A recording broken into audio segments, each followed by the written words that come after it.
지난주에 우리가 교회의 속성 중에서 통일성, 다른 말로는 단일성에 대해서 함께 말씀을 나눴습니다. 오늘은 교회의 나머지 속성인 거룩성과 보편성에 대해서 함께 말씀을 나누고자 하는 거예요. 오늘 본문 말씀 다시 한번 볼까요? 베드로전서 2장 9절 말씀인데 이번엔 여러분들이 한번 읽어봅니다. 시작.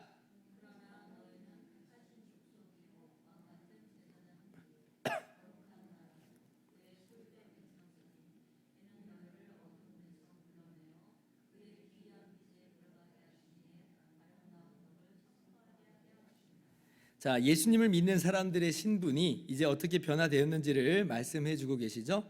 택하신 족속이다, 왕같은 제사장들이다, 거룩한 나라다, 하나님의 소유된 백성이다, 이렇게 말씀해 주세요.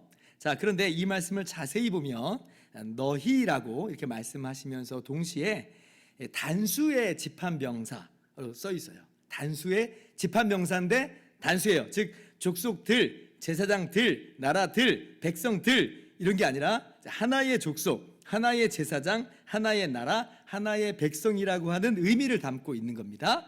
우리가 지난주에 교회의 통일성, 우리의 하나됨, 우리 비단 예수님의 교회 안에서만의 하나됨이 아니라 이 지구상에 또 이 천상에 있는 모든 성도들까지도 그리스도의 한 몸이다라고 하는 교회의 통일성을 기억해 보시면 이게 무슨 말인지 아실 거예요. 따라서 이 말씀은 이게 나 자신에게 주시는 말씀으로 이렇게 쉽게 적용을 할 수 있지만 보다 본질적으로는 누구에게 주시는 말씀이라는 거예요? 교회에게 주시는 말씀입니다. 교회에게 하시는 말씀이에요. 다르게 말씀드린다면 교회가 택하신 족속이고 교회가 왕같은 제사장이고 교회가 거룩한 나라고 교회가 하나님의 소유된 백성인 거예요. 그리고 우리가 그 교회의 지체로서 택하신 족속이요, 제사장이요, 나라요, 백성이 된 겁니다. 그 몸의 한 지체로서. 자, 이러한 이해 속에서 교회를 지금 뭐라고 말씀하시느냐? 어떤 존재라고 말해요? 거룩한 나라다. 교회를 향해서 뭐라고 말씀하세요? 거룩하다라고 말씀하시는 거예요. 그래서 우리가 교회를 어떤 존재라고 믿고 고백하냐면 성경 말씀을 따라서 교회는 거룩한 교회다라고 우리가 그렇게 고백을 하는 겁니다. 아니, 우리가 볼 때는 개인도 그렇고 교회도 그렇고 그렇게 거룩하게만 보이지 않는데, 물론 거룩한 부분도 있지만 어떤 부분은 정말 거룩하지 않은 것처럼 보이는데 어떻게 감히 거룩하다라고 말할 수 있느냐? 그거 너무 오바 아니냐? 아니에요. 성경이 거룩하다라고 말씀하시잖아요. 여러분, 이 거룩이라고 하는 개념 지난번에 성화에 대해서 함께 나누면서 제가 말씀을 드린 적이 있습니다. 우리가 거룩 그러면 윤리적 도덕적인 그런 개념으로 먼저 접근을 하는데 그게 아니라 그랬죠. 그거는 2차적이고 파생적이라 그랬습니다. 먼저 거룩이라고 하는 의미는 뭐예요? 본질적으로 하나님께로 구별됨이라고 하는 의미, 이것이 이제 본질적이다, 1차적이다라고 말씀드렸어요. 그래서 성막이다, 거룩한 곳이다, 성민이다, 거룩한 백성이다 라고 하는 그 의미를 우리가 생각해 본다면, 아하, 그렇구나, 하나님께로 구별된 곳이고 하나님께로 구별된 백성이구나 라고 하는 것을 우리가 쉽게 우리가 이해해 볼 수가 있죠. 그래서 오늘 말씀도 한 구절만 찾아봅니다. 신명기 7장 6절이에요 자, 너는 여호와 내 하나님의 성민이라.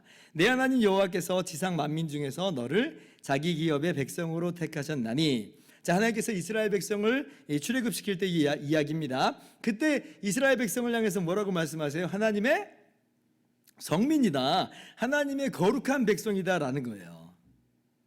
여러분, 그러면 이 말씀이 이스라엘 백성이 윤리적으로 도덕적으로 그렇게 아주 탁월하고 흠이 없었나 보네요, 죄가 없었나 보네요. 아니요, 그렇지 않죠. 이스라엘이 출애굽하고 나서 40년간의 그 기간이 어떤 기간인지 우리 너무나 잘 알잖아요. 수시로 하나님을 원망하고 불평하고 반역하고 그랬습니다. 우리의 눈으로 볼 때는 전혀 거룩하지 않아요. 우상까지 숭배하기도 했어요. 그러나 하나님께서는 그 이스라엘 백성을 향해서 여전히 거룩한 나의 백성이다, 성민이다라고 말씀하신 거예요. 무슨 의미예요? 윤리적인 도덕적인 의미를 뛰어넘고 있죠. 하나님의 것으로 구별하셨다. 세상으로부터 분리시키셔서 세상으로부터 불러내셔서 하나님의 것으로 삼으셨다 하는 말입니다. 그래서 거룩한 백성이에요. 그러므로 교회가 거룩하다라고 할 때 마찬가지예요. 제일 먼저 뭘 떠올려야 되냐면 세상으로부터 떼어내어서 하나님의 것으로 구별하셨다라고 하는 말입니다. 세상은 죄로 인해서 완전히 오염됐고 그로 말미암아 하나님의 공의의 심판을 진노를 면할 길이 없는데 하나님께서 그 세상으로부터 교회를 구별해 떼놓으신 거예요. 예수님을 이 땅 가운데 보내주시고 교회를 위해서 대신 십자가에서 피 흘려 죽게 하셨어요. 그리고 그리스도의 영인 성령을 주심으로 말미암아 교회를 그리스도의 몸으로 삼아주셨습니다. 그래서 교회가 그리스도의 몸으로서 거룩하다 라고 말씀하신 거예요. 기가 막힌 은혜죠. 그래서 신약 성경을 보면 교회 역시도 구약 이스라엘 백성처럼 전혀 거룩하지 않은데도 불구하고 거룩한 교회다라고 직접적으로 이야기하시는 그런 말씀이 여러 나오죠. 그 중에 하나 지난번에도 함께 읽었는데 고린도전서 1장 2절 고린도에 있는 하나님의 교회 곧 그리스도 예수 안에서 거룩하여지고 성도라 부르심을 받은 자들. 거룩하여졌다 그러죠. 성도 무슨 말이에요? 성민하고 똑같은 말이에요. 거룩한 무리들 이런 말이잖아요. 고린도 교회가 그렇게 거룩했나 보죠? 아닌 거 아시죠?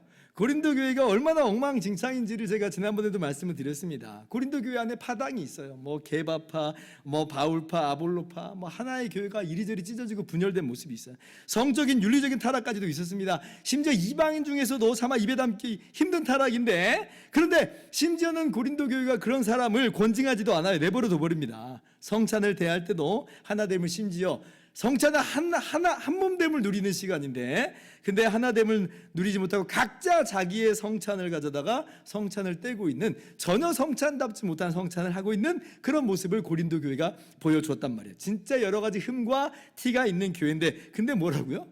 고린도 교회를 향해서 거룩하여 지고 성도다라고 말하는 거예요. 구약 이스라엘 백성들을 향해서 성민이다라고 하는 거하고 똑같은 의미입니다. 그래서 우리가 거룩은 1차적으로 윤리적 도덕적 개념이 아니라 하나님께서 하나님의 것으로 구별하신 거구나, 그리스도의 몸으로 만드셨다는 그런 개념이 그 안에 내포되어 있구나 라고 하는 것을 우리가 이해를 해야 됩니다. 그러므로 그리스도의 몸인 교회는 우리의 어떤 윤리적인 도덕적인 탁월성 때문에 거룩하다라고 일컬어지는 게 아니라 머리이신 그리스도 때문에 거저 거룩하게 된 거예요. 예수님께서 교회의 모든 죄와 모든 허물을, 모든 저주를 다 대신 짊어지시고 십자가에서 죽으셨기에, 그래서 교회는 거저 하나님의 것이요 그리스도의 몸이 될 수 있는 것이에요. 우리를 향해서, 우리 교회를 향해서 거룩한 교회다라고 말할 땐 누구의 거룩 때문에 우리가 거룩하게 된 거예요? 예수님의 거룩 때문에. 그 몸인 우리가 거룩한 그러한 몸이다 라고 일컬어질 수가 있는 거죠. 고린도전서 1장 30절 같이 읽습니다. 시작.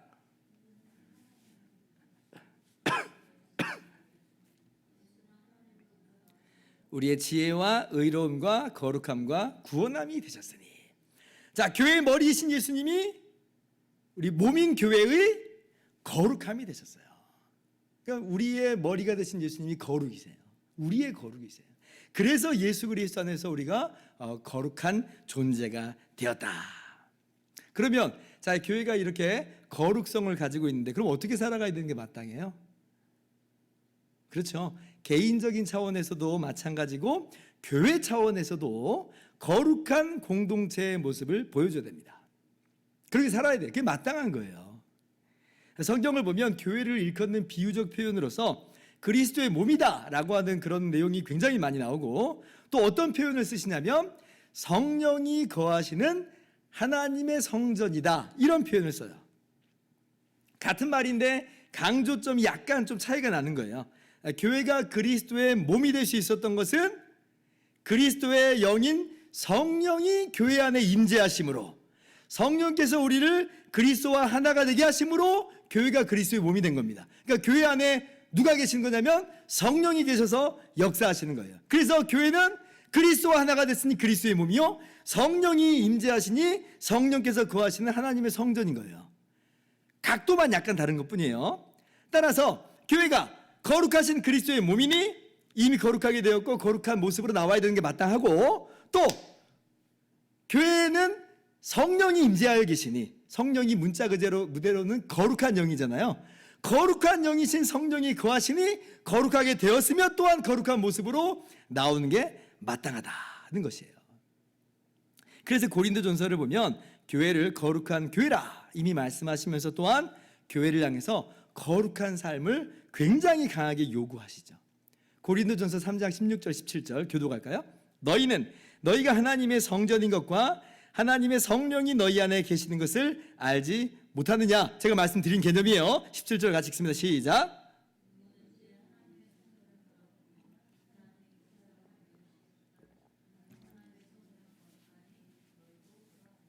네, 교회가 하나님의 성전이에요. 거룩해진 그런 존재예요. 그러니까 어떻게 살라고요? 성령이 계시니까 더럽히지 말라는 겁니다. 구별해 놓으셨는데, 죄악된 세상으로부터 구별해 내는데, 근데 다시 교회 공동체를 마치 세상과 똑같은 모습으로 가버린다면 그게 말이 되겠어요? 말이 안 되잖아요. 우리는 구별된 존재들입니다. 세상과 다른 존재들이에요. 그러니까 하나님을 닮아가야지, 예수님을 닮아가야지, 세상을 닮아가면 안 되는 공동체다라고 하는 거예요. 개인도 마찬가지고 교회도 마찬가지라는 거예요. 그래서 교회가 이러한 거룩성을 유지해 나가는 것이 필요한데요. 이러한 교회의 거룩성을 유지하고 또 더욱더 발전시켜 나가기 위해서 하나님께서 교회에게 주신 수단이 있어요. 그게 뭐냐면, 이 거룩성하고 연결지어서 꼭 생각을 해야 되는데, 그게 뭐냐면 권징이라고 하는 겁니다. 권징. 권징은 때로는 권면, 죄에 대해서 권면하고 그렇게 하지 마세요 하면서, 때로는 징계도 하면서, 그렇게 해서 교회를 거룩한 하나님의 성전답게, 거룩한 그리스도의 몸답게 세워나가는 것이에요. 그러니까 주님께서 주신, 교회에게 주신 권세입니다. 마태복음 18장 15절부터 18절을 보면 이런 권징의 원리를 이렇게 잘 보여주고 계시는데요. 주님께서 하신 말씀이에요. 15절부터 좀 길지만 교독합시다. 내 형제가 죄를 범하거든 가서 너와 그 사람과만 상대하여 권고하라. 만일 들으면 내가 내 형제를 얻은 것이요,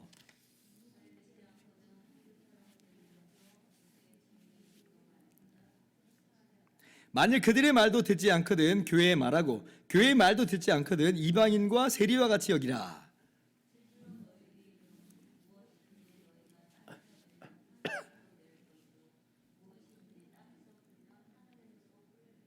아멘. 예수님께서 제자들에게 주신 말씀입니다. 근데 보세요, 죄를 지어도 괜찮다고, 뭐 좋은 게 좋은 거라고 그냥 그렇게 내버려 두면 안 된다는 거예요.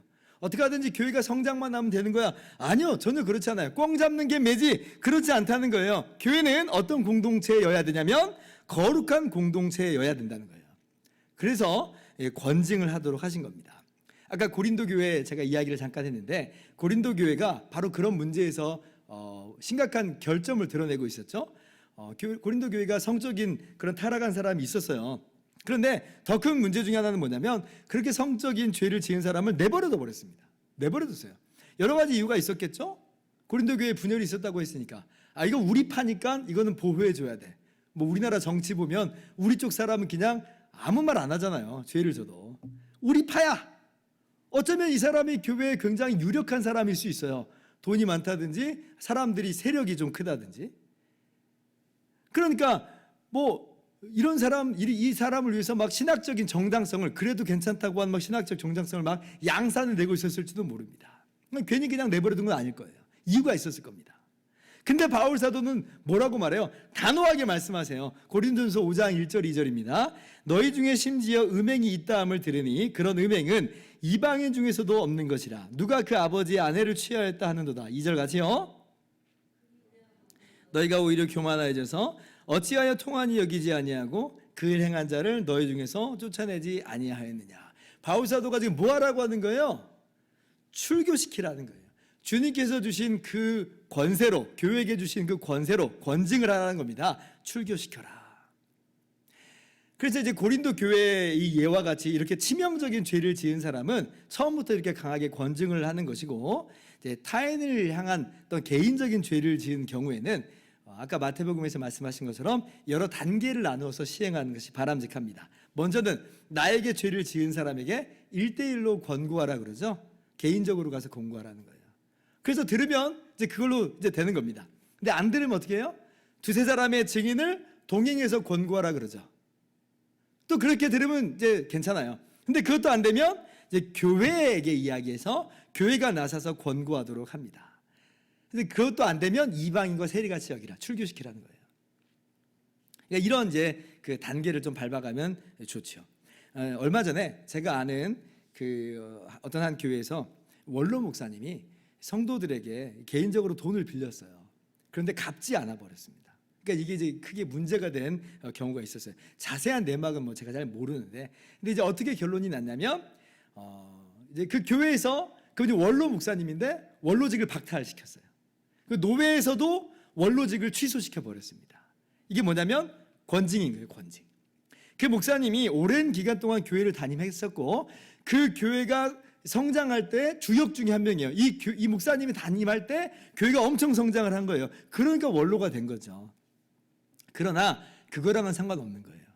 아무리 오래 있었던들, 아무리 영향력이 컸던들, 아무리 또 많은 선한 일을 했다 한들 이러한 치명적인 죄에 있어서는 그냥 내버려 둘 수는 없는 것이다. 그래서 이제 원로직을 박탈하고 취소를 시켰는데, 제가 그 이야기를 곁으로 듣고 한편으로 잘했다 했어요. 잘했다. 물론 교회의 수치스러움이 드러나는 그런 모습이니까 안타깝죠. 또 교회가 이런 모습을 보이다니 너무나 안타깝구나 하는 마음이 있었지만, 한편으로는 이렇게 교회가 거룩성을 유지하려고 애를 쓰는구나 하는 측면에서는 나쁘지만은 않다.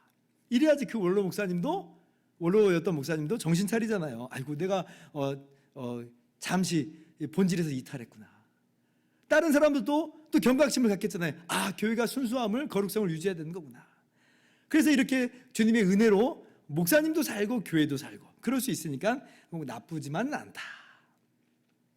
근데 이제 목사들 세계에서는 이런 권징이, 이 노회가 이제 그런 치리회거든요. 목사들을 치리하는 회예요.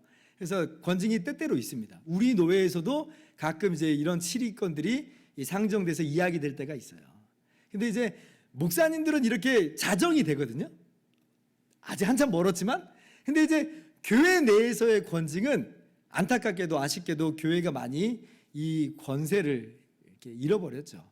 왜 그러냐면 이게 교회에서 이게 권징을 하려고 하면 기분이 나빠요. 아니, 교회가 세워줘야지 이렇게 권징을 하면 되느냐. 죄 지적하는 거 사람들 안 좋아하잖아요. 나만 잘못했어? 다른 사람도 잘못했지? 막 뻣뻣하게 들잖아요. 심지어 어때요? 그 권징할 때 기분 나빠. 그러면 교회 옮겨버려요.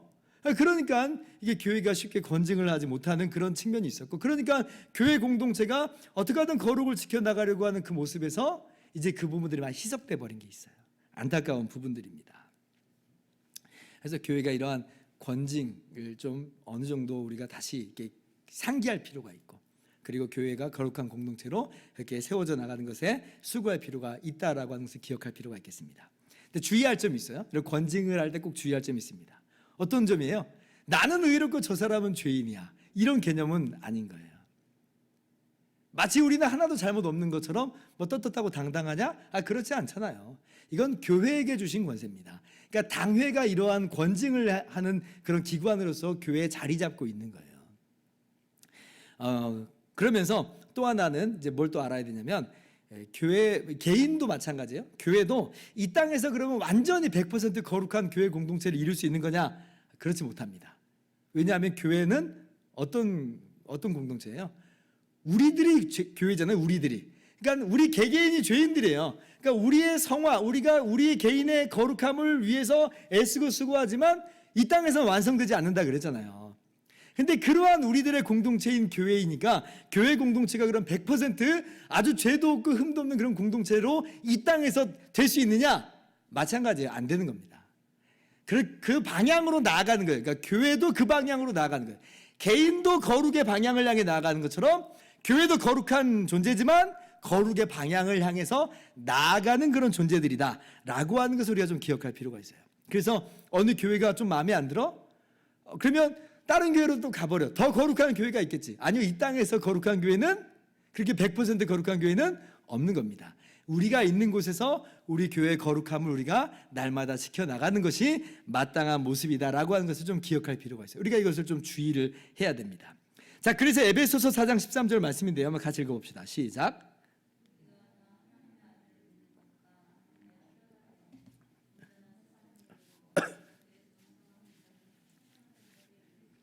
자, 우리가 이 말씀을 우리 개인의 신앙 성장에 적용을 잘하죠. 그래, 내가 그리스도의 장성한 분량에 충만한 데까지 이르러야지. 우리 개인의 성화에 많이 적용을 해요. 나쁘지 않아요. 괜찮습니다. 그런데 에베소서 4장 말씀의 배경을 찬찬히 보면 이건 어떤 이야기냐면 교회의 이야기예요.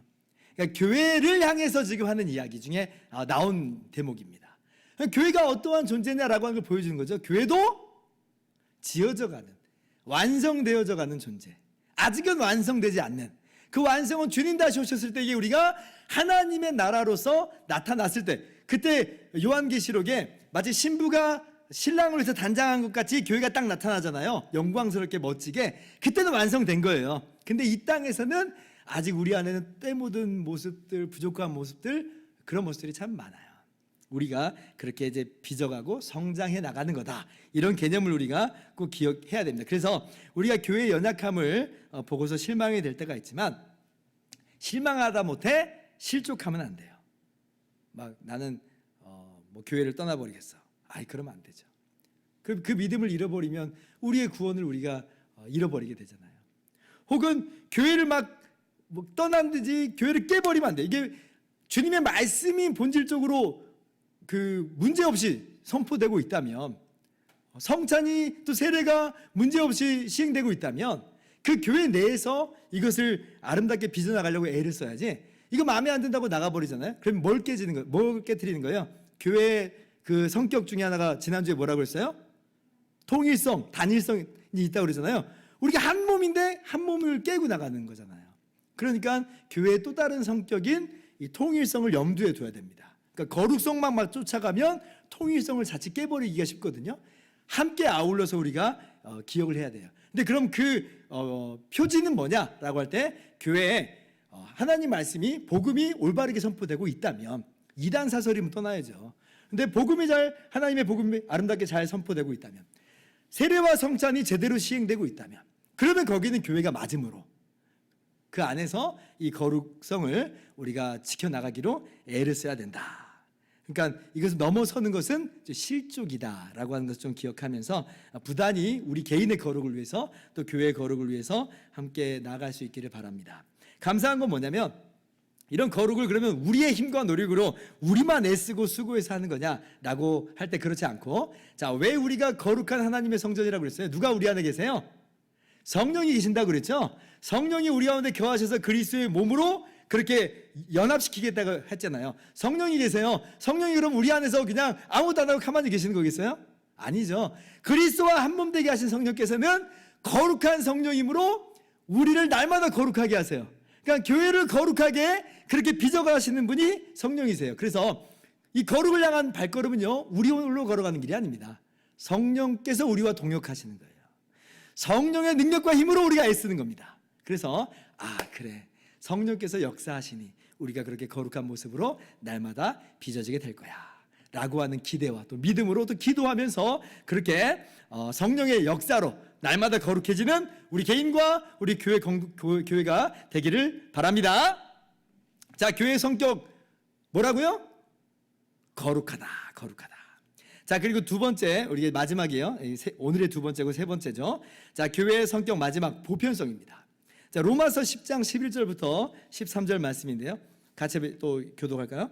자, 성경에 이르되 누구든지 그를 믿는 자는 부끄러움을 당하지 아니하리라 하니, 12절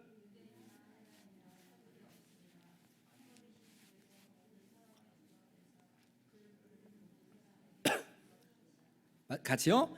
누구든지 주의 이름을 부르는 자는 구원을 받으리라. 아멘. 자, 이 교회의 성격 보편성은요, 지난주에 배웠던 교회의 통일성, 단일성하고 사실 맞물려 돌아가는 거예요. 자, 교회의 통일성이 뭐라고 그랬어요? 헬라인이나 유대인이나 종이나 자유인이나 남자나 여자나 우리가 다 그리스도의 한 몸이다 그랬죠. 그리고 그 몸의 지체다 그랬습니다. 여기는 어떤 상하나 어떤 계급, 어떤 차별이 없어요. 은사나 직분이나 사역에 구별이 있는 거지, 본질적으로 그리스도 안에선 우리는 하나예요. 한 몸이에요. 자, 그럼 보편성은 뭐냐라고 할 때, 누구나 그 그리스도의 몸인 교회가 될 수 있다는 거예요. 누구나. 그러니까 그리스도 안에서만 차별이 없는 게 아니라 그리스도 밖에 있는 사람들에게도 차별 없이 그리스도 안으로, 그리스도의 몸인 교회 안으로 들어올 수 있다라고 하는 것이 보편성입니다. 그래서 특정한 민족, 특정한 나라, 특정한 대상에게 한정되어 있지 않아요. 복음은 보편적이에요. 누구나요, 누구나. 누구든지 주의 이름을 부르는 자는 구원을 받으리라. 여기에 뭐 다른 어떤 조건이나 다른 자격이 요구되지 않아요. 누구든지. 자, 오늘 말씀도 보세요. 베드로전서 2장 9절 10절 우리가 읽었는데 다시 한번 보시면, 자, 그러나 너희는 택하신 족속이요 왕같은 제사장들이요 거룩한 나라요 그의 소유가 된 백성이니 이는 너희를 어두운 데서 불러내어 그의 기이한 빛에 들어가게 하신 이에 아름다운 덕을 선포하게 하려 하심이라. 너희가 전에는 백성이 아니더니 이제는 하나님의 백성이요 전에는 긍휼을 얻지 못하였더니 이제는 긍휼을 얻은 자니라. 보세요. 전에는 백성이 아니었어요. 이방인들이었어요. 유대인들에게 차별받고 무시되었죠. 그러나 이제는 차별 없이 보편적으로 이방인인 우리들에게도 복음이 전파됐어요. 그래서 우리가 거룩한 교회가 됐어요. 그리스도의 한 몸이 됐어요. 자, 그러면 그러한 이 교회에게 기대하는 바가 뭐라는 거예요? 이는 너희를 어두운 데서 불러내어 그의 기이한 빛에 들어가게 하신 이의 아름다운 덕을 선포하게 하려 하심이라. 차별 없이 누구에게나 선포하라는 거예요. 그래서 인종과 국경과 성별을 뛰어넘어서 지구촌 곳곳에 주님의 몸인 교회가 세워진 거예요. 이게 왜 그러냐면 교회의 보편성에 입각한 겁니다. 주님께서도 모든 민족을 제자 삼으라 그랬죠. 유대인만 아니라 유대인이든 이방인이든 차별 없이 복음을 전함으로 그리스도의 몸을 세우신다는 거예요. 그래서 제자들이 차별 없이 보편적으로 복음을 전한 겁니다. 여러분, 세상에 교회가 없어도 되는 것은 없습니다. 반대와 핍박이 있어서 교회가 아주 연약한 상태가 있는 것뿐이지 저기는 교회가 세워질 필요 없어, 교회가 세워지면 안 되는 거야, 그런 곳은 없는 거예요. 만약에 어떤 교회가 막 그래서 선택적으로 복음을 전한다든지 선택적으로 교인들을 받아들인다, 그러니까 정말 말도 안 되는 이야기예요. 이거는 교회의 보편성을 정면으로 부인하는 겁니다. 예를 들어서 그런 면에서 심각한 문제가 있었던 교회들이 역사적으로 좀 있었죠. 대표적으로 이렇게 흑인 차별이 있었던 시대 백인들의 교회들이 그랬습니다. 흑인은 예수님 믿을 필요가 없다, 저건 사람들이 아니다, 이랬거든요. 뭐 그렇게까지는 아니더라도 우리들의 예배당에 들어올 수 없다, 우리 교회 일원이 될 수 없다. 이거는 그 교회가 심각하게 병들었다고 하는 분명한 증거입니다. 강하게 책망을 받아야 돼요. 우리나라도 선교 초기에 그런 일들이 있었죠. 양반에게 복음이 전파됐고 양반만으로 이루어진 교회 공동체가 아니 백정에게 복음이 전파된다? 평민이 예수 믿고 우리 교회 공동체로 들어온다? 뭐 꺼렸던 시절이 있어요. 그런데 이제 감사하게도 복음을 전했던 선교사님들이 그 부분을 절대로 양보하지 않았죠. 너무 잘한 거예요. 그 양반들도 아마 이제 선교 초기니까 복음을 잘 몰라서 아마 그런 걸 거예요. 근데 만약에 하나님 말씀을 뻔히 알면서도 그랬다? 그럼 그건 정말 강하게 책망을 받아야 됩니다. 왜냐하면 그런 모습은 교회의 보편성을 부정하는 모습이기 때문에 그렇습니다. 아니 목사님, 예수님 믿지 말라는 이야기는 아니고요. 믿어도 되는데 우리 교회는 들어오지 말라는 거죠. 여러분, 그럼 그건 뭘 부정하는 거예요? 교회의 통일성을 부정하는 거죠. 예수님 믿어도 되는데 우리와 하나 될 수 없다, 이런 교회의 통일성 부정하는 거잖아요. 그것도 말도 안 되는 거예요. 그래서 우리는 차별 없이 복음을 전해야 되고, 그래서 이제 이런 보편성을 따라서 정말 차별 없이 모든 민족에게 오늘날 복음이 전파되고 있습니다. 잘 사든 나라든 못 사든 나라든 유력한 종족이든 소수 종족이든 우리는 개의치 않고 복음을 전하고 있어요. 정말 잘하고 있는 거예요. 근데 만약에 이렇게 하지 않고 저 사람이 좀 더 유력해 보인다고 더 공을 들이고 저 사람은 있으나 마나한 것 같아서 공을 대충 들이고 그렇게 하는 것은 교회의 보편성에 어울리는 모습이 아니다. 물론 교회가 어느 한 지체 교회가 우리 교회가 가지고 있는 가용 능력에 한계가 있기 때문에 전략적으로 접근해야 되는 측면이 있기는 합니다. 모든 대상에게 복음을 전하는 것인데 근데 이제 그 모든 대상이라고 하는 게 굉장히 이제 폭넓게 이제 있을 수 있잖아요. 예를 들면 어린이 사역, 장애인 사역, 재소자 사역, 다문화 사역, 범죄 뭐 이런 사역, 이런 다양하게 있어요. 차별 없이 복음을 전해야 되는데 이 우리 교회가 그런 걸 다 감당할 수 있느냐? 그럼 너무 좋겠어요. 언젠가 그렇게 됐으면 좋겠습니다. 진짜로. 근데 이제 지금 우리가 가지고 있는 역량 안에서는 한계가 있으니까, 그러니까 이제 전략적으로 우리가 할 수밖에 없는 그런 영역들이 있지요. 만약에 그렇지 않고 주님이 문도 안 열어주셨는데 그냥 뭐 막 뛰어들었다가 좀 해보고 손 놔버리고 못해 이렇게 해버리면 오히려 안일감만 못하는 경우들이 있을 수 있잖아요. 그러니까 이제 그 부분을 우리가 지혜롭게 좀 할 필요가 있습니다. 그런데 그때에도 우리가 꼭 굉장히 주의를 기울여야 돼요. 전략적 접근이라고 하는 게 이게 정말 말 그대로 전략적으로 접근하는 거지, 자칫 잘못하면 우리 안에서 뭘 놓치기 쉬우냐면 보편성을 놓치기 쉬워요. 그러니까 전략적이라고 하는 말을 굉장히 우리가 조심해야 되고 주의하면서 받아들여야 됩니다. 예를 들면 애들은 가라, 옛날 말로 따지면 어디 여자가 어디 상놈이, 이거하고 똑같은 거거든요. 그러면 안 된다는 거예요. 그래서 우리가 전략적으로는 하지만 우리에게 있는 가용 능력이 한계가 있으므로, 또 주님이 아직 문을 열어주시지 않는데 우리가 섣불리 뛰어들었다가 정말 어려움에 빠질 수 있기 때문에 우리가 전략적으로는 하지만, 그러나 꼭 기억해야 돼요. 우리는 보편교회예요.